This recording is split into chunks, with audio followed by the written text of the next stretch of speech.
William and Harry thought they'd heard it all, until Princess Anne walked in with a message that silenced the room. King Charles, battling cancer, has made a final request. And it's not about power, titles, or the crown. It's something deeper, personal, painful.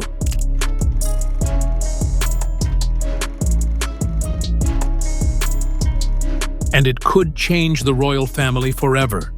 What was in his final wish? Why did he trust only Anne to deliver it? And why were both brothers left completely shocked? The palace didn't want this to leak, but now the truth is out. Stay with us, because this story might rewrite royal history. The secret no one saw coming. Buckingham Palace had gone quiet. Official updates on King Charles's health were cautious, controlled. The public was assured everything was fine. But behind closed doors, something was brewing. Then Princess Anne walked into a private family meeting and changed everything.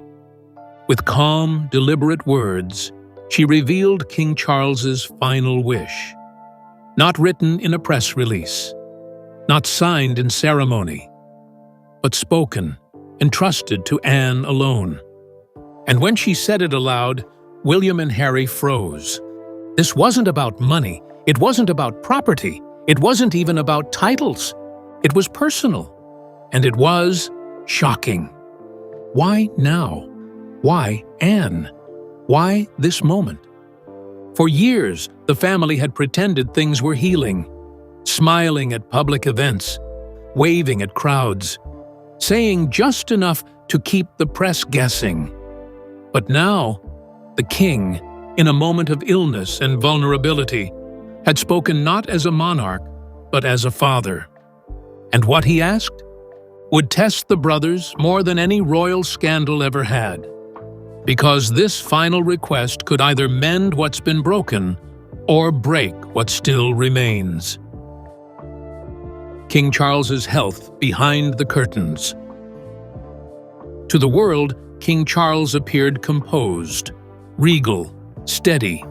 He smiled for cameras, waved from balconies, kept his posture perfect during ceremonies. He gave speeches with calmness, posed beside officials with ease. But behind the gates of Buckingham Palace, everything had changed. In early 2024, the news came quietly at first. A short statement, careful wording, no details. King Charles had been diagnosed with cancer. The specifics were kept secret. The palace didn't want panic, but those closest to him knew the truth. This wasn't just a health scare, it was a wake-up call. Behind the scenes, the tone of the palace shifted. Meetings grew quieter, schedules became tighter, conversations were shorter, more serious. And while Charles maintained his composure in public, he began preparing privately. Not for abdication, not for chaos, but for what comes after. Insiders say he began compiling what were called legacy documents, not just formal wills or royal succession plans, but deeply personal reflections, notes, letters, messages for family members meant to be read, perhaps, only if his condition worsened. Some were written with tears, others with clarity. And one message was never written down, because that message he chose to deliver through someone else. Not his heir, not his sons, but his sister, Princess Anne. He trusts her judgment more than anyone, a palace aide revealed. She's never asked for credit, never needed the spotlight. When it mattered most, he didn't call a son, he called his sister. It was Anne who had stood beside him during the Queen's passing. Anne who had represented him on royal tours when he fell ill. Anne who had always understood the job, without needing the praise. By entrusting her with this final sensitive task, Charles was doing more than delegating. He was sending a message. that he needed not just truth spoken, but truth trusted. And perhaps that the rest of the family was too fractured, too emotional, too clouded by ego or pain to carry it properly. Anne didn't ask questions. She took the message, and she waited for the right moment. Because this wasn't just about Charles's words. It was about what those words could break or build. And now, with that message in hand, a father's hope, a king's request, a brother's plea, Anne stepped forward, not with a crown, not with a decree, but with something far heavier: the truth. And what she was about to say, no one, not William, not Harry, not even the staff, was ready to hear. Because when a monarch faces mortality, the words he leaves behind aren't just for reflection. They are for reckoning. Princess Anne, the crown's silent guardian. Through decades of royal drama, Princess Anne has never wavered. She's never courted tabloids, never chased approval. She works, she rides, she serves, quietly and relentlessly. Nicknamed the Steadfast Royal, Anne's loyalty has been a bedrock of the monarchy.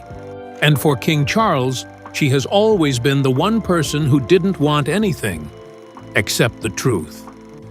So when she spoke to William and Harry, they listened, not out of duty, but respect. Still, what she had to say left the room in stunned silence. For years, Anne has watched her family unravel. She's watched William grow hardened by responsibility. She's watched Harry drift further away into a different life and a different world.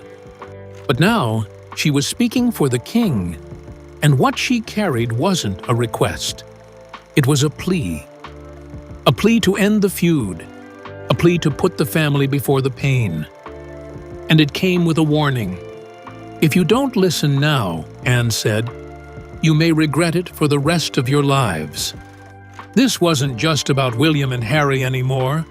It was about the legacy of the entire House of Windsor. And what she said next would set the brothers on a collision course. A divided house. William versus Harry. They were once inseparable, brothers bound not just by blood but by grief. Diana's sons, partners in pain. For years it seemed like nothing could break them. But then, it did. Time, distance, choices, and silence drove a wedge between William and Harry. A wedge that has only deepened with each passing year. One stayed in the fold, shouldering the crown's growing weight. The other walked away, chasing freedom but burdened by memory. And now, for the first time in many long, tense months, Princess Anne's message forced them into the same room. There was no fanfare, no cameras, no aides hovering nearby. Just a private space, a dying king's final request, and two brothers who could barely meet each other's eyes. What was meant to be a moment of healing quickly turned into confrontation.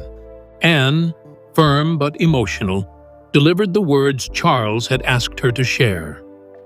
He wants peace between you, not for him, but for your children. The silence that followed was deafening. William reportedly clenched his jaw, shoulders stiff. Harry stared at the floor, visibly shaken. Years of pain, resentment, and unspoken anger hovered in the air like smoke. This wasn't about crowns or castles anymore. It wasn't about titles, security, or press interviews. It was about legacy. What story would their children grow up believing? Would George, Charlotte, and Louis know Archie and Lilibet only through headlines and photographs? Would cousins become strangers? Would the next generation inherit bitterness instead of bloodlines? Anne stood between them, watching it unfold. She had known them since they were boys. She had held their hands at Diana's funeral. Now she watched them wrestle with the ghosts of that same loss, all over again. It felt like a funeral before a funeral, one palace insider later whispered. Some say William snapped first, his voice tight, questioning the timing. Why now? Why when everything seemed so fragile? Others say Harry simply shook his head and walked out, unable or unwilling to reopen old wounds. What's clear is this: Princess Anne's message was not just delivered, it detonated. Because the family wasn't just mourning Charles's illness, they were mourning the bond they once had, and the versions of themselves they used to be. "We're not the same boys she raised," Harry allegedly murmured to an aide later. "No," the aide replied, "but maybe you could be the men she hoped for." It wasn't just a room. It wasn't just a conversation. It was a crossroads, one that would echo through palaces, tabloids, and history books for years to come. And the only question now is, will either of them turn back toward each other, or walk in opposite directions for good? Because reconciliation isn't just a royal request. It's a test of love, memory, and whether blood still means anything in a family this broken. The final wish, a twist that changes everything. What makes a king's final wish powerful?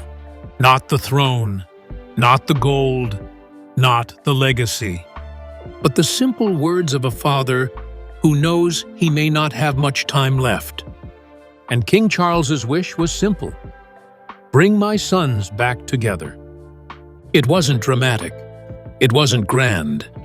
It was, in truth, heartbreaking.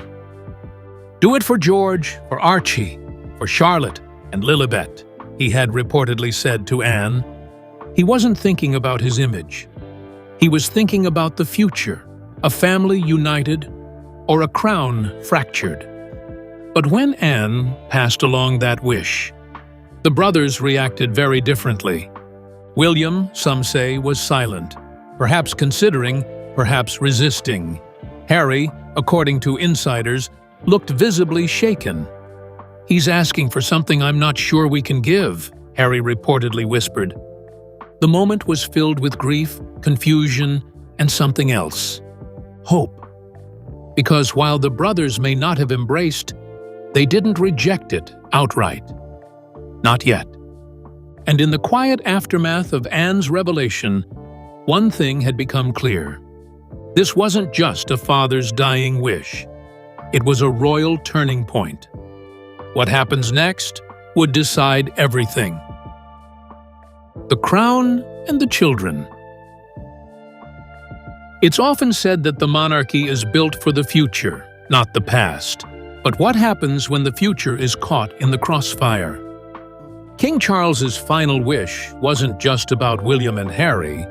It was about the children, the next generation, the future heirs of the crown, and the quiet casualties of a fractured family. In his private request, Charles reportedly said something that haunted Anne deeply. "I don't want the next king to inherit our silence." He was speaking of George, Charlotte, and Louis, but also of Archie and Lilibet. Two royal families, two separate paths, one invisible wall between them. George is already stepping into public life, waving, curtsying, reading the room like his father once did. Archie, across the ocean, remains shielded, hidden from ceremony, learning a life without castles or crowns. Charles feared a dynasty divided by geography and resentment. That one day George would become king while Archie watched from afar, not as a cousin, but as a stranger. The message Anne carried wasn't just about forgiveness, it was about legacy. Could the children grow up united, or would they mirror the cold distance of their fathers? It's a future Charles wanted to change before it was too late. And now it's in William and Harry's hands. Kate and Meghan, two mothers, two worlds. Behind every royal man stands a royal woman, and in this family, Kate and Meghan have become quiet pillars of influence. After Anne delivered Charles's request, the reactions weren't just split between brothers, they were split between wives. Kate reportedly supported the king's wish wholeheartedly. She's always valued unity, tradition, and the emotional well-being of her children. Insiders say she gently encouraged William to consider his father's words, not as a royal command, but as a family plea. But Meghan? Her response remains a mystery clouded in silence and speculation. Some claim she was skeptical, that she questioned the timing, the intention, and the sincerity. Others say she asked Harry to weigh his own healing before stepping back into the very world that once nearly broke him. The tension between the two duchesses has never fully healed, but now they stand at the center of something much bigger. Could Meghan open the door Harry has long kept closed? Could Kate finally reach William's guarded heart? Or would both women, in their own way, hold the line? Not out of spite, but out of protection. In royal wars, silence is rarely neutral, and every glance, every withheld word speaks volumes, especially now. Anne's warning to the family. Princess Anne is not known for soft words or sentimental speeches. She's the royal who works without complaint, shows up without fanfare, and speaks rarely. But when she does, people listen. Firm, sharp, direct. But that day, she was something else. That day, her voice carried urgency. After she passed on King Charles's final wish to William and Harry, Anne didn't simply excuse herself and disappear into protocol. She remained. She stood still in the center of that heavy silence, and for the first time in years, she spoke not as a royal, but as a sister, a mother, and a woman who had seen too much go unsaid. If you don't listen now, you may regret it for the rest of your lives. No theatrics, no tears, just pure truth, delivered with the steel Anne has always carried beneath her quiet exterior. This wasn't about succession. This wasn't about duty. This was about family and failure. Because Anne has seen this story before. She reminded William and Harry, gently, firmly, of their mother, Princess Diana, of how her final years were wrapped in silence, loneliness, and a royal system that watched but didn't act. "Don't forget how it ended," she reportedly said. "Don't pretend silence isn't a choice." Diana's legacy is often celebrated in public, through flowers, documentaries, bronze statues. But Anne wasn't speaking of symbols. She was speaking of scars. She saw how miscommunication and pride consumed Diana's final days, how family closed its doors when it should have opened them, how two young boys were left holding grief that no title or crown could heal. And now, they were repeating it. Anne wasn't just their aunt in that moment. She was the mirror, held up to reflect everything they were choosing not to face. She said what no one else in that palace dared to say. Pride is poison. Your children will not remember this feud the way you do. They'll remember the distance, the absence, the silence where love should have been. The words cut deep, because they were true. Some say William looked away, jaw tight, hands clenched. Others say Harry's eyes welled up, not in anger, but in sorrow. Sorrow for what was, for what might never be again. Anne's message landed like thunder, not because it was dramatic, but because it was decades overdue. Behind her composure was the weight of watching this family destroy itself, slowly, quietly, with every unspoken word and withheld hug. And this time, She refused to be a witness. "This isn't about what's broken," she told them. "It's about what's still left to save." Then she left the room.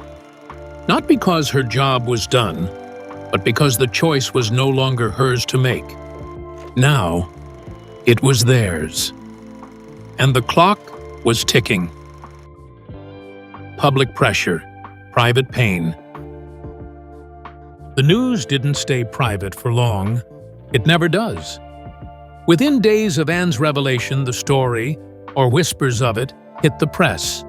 The palace refused to confirm or deny, but the public didn't need an official statement. The narrative was already out. King Charles had made a final plea, and the world wanted to know, what would the brothers do? Social media erupted. Hashtags trended. Memes and theories filled timelines. But beneath the noise was something deeper, a cry from the people. Some demanded Harry apologize. Others insisted William forgive. Many were simply tired of a monarchy at war with itself. And all the while, the brothers said nothing. Inside the palace, aides scrambled to control the narrative, but the silence only made things worse. The public could sense it. Something seismic had happened. Royal commentators called it a critical moment in the monarchy's emotional survival. The firm wasn't just dealing with two brothers and a dying king. It was dealing with a country watching its own fairy tale unravel again. And the pressure was only building. The ghost of Diana. And then, as always, came Diana. She wasn't mentioned in the official briefings, but her presence, felt in every word, every glance, every painful silence. Anne, in her message, had evoked her. She wouldn't want it to end like this, she said. That was enough. William and Harry have always been shaped by their mother's loss. It forged their brotherhood, and, ironically, it may have fractured it too. Now, with Charles's health declining, they were once again boys facing a parent's mortality. And once again, Diana's shadow loomed large, not as a ghost, but as a symbol. A symbol of broken promises, of unspoken trauma, of what happens when love is lost to protocol. Diana fought to protect her sons from this very pain, but in the years since her death, it's grown like ivy, wrapping around every decision, every silence, every cold shoulder. Would they repeat the pattern? Would they let another parent's passing deepen the divide? Or would Diana's memory, and now Charles's request, finally force them to choose peace over pride? The past had come knocking, and this time it demanded an answer. Charles's private letters, hidden truths. In the quiet corners of Clarence House, 2 letters sat waiting, handwritten, sealed, marked with each son's name.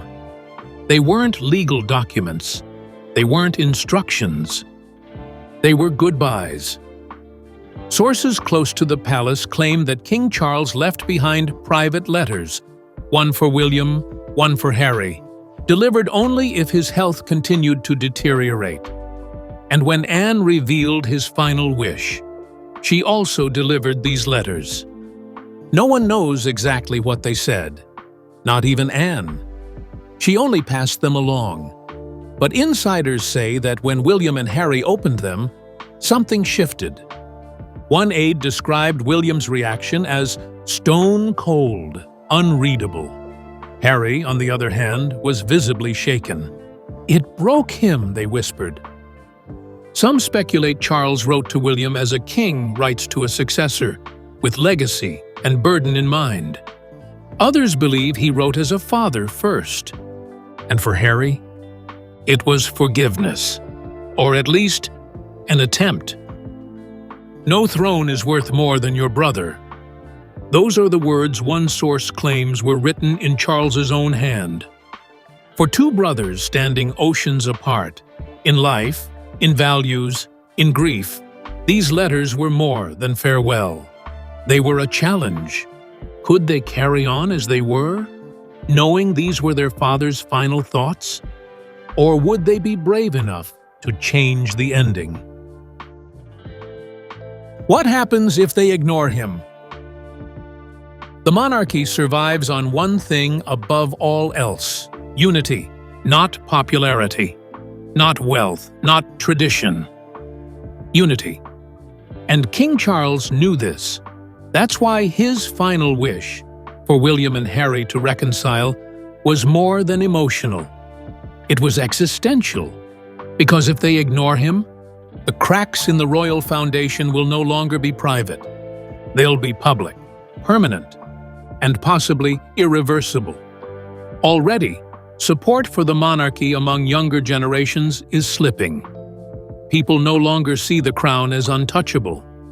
And if the royal family, at its core, is broken, what exactly are they preserving? Royal commentators are calling this a tipping point. The firm has always prided itself on continuity. But if the two sons of Diana remain estranged at the moment of their father's final plea, the consequences go beyond family drama. They threaten the monarchy itself. There are whispers that if Harry rejects the outreach, he may never be welcomed back again, not for coronations, funerals, or future ceremonies.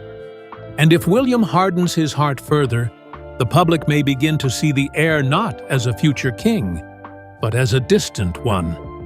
The crown is at risk of becoming a symbol of cold tradition, instead of a living legacy.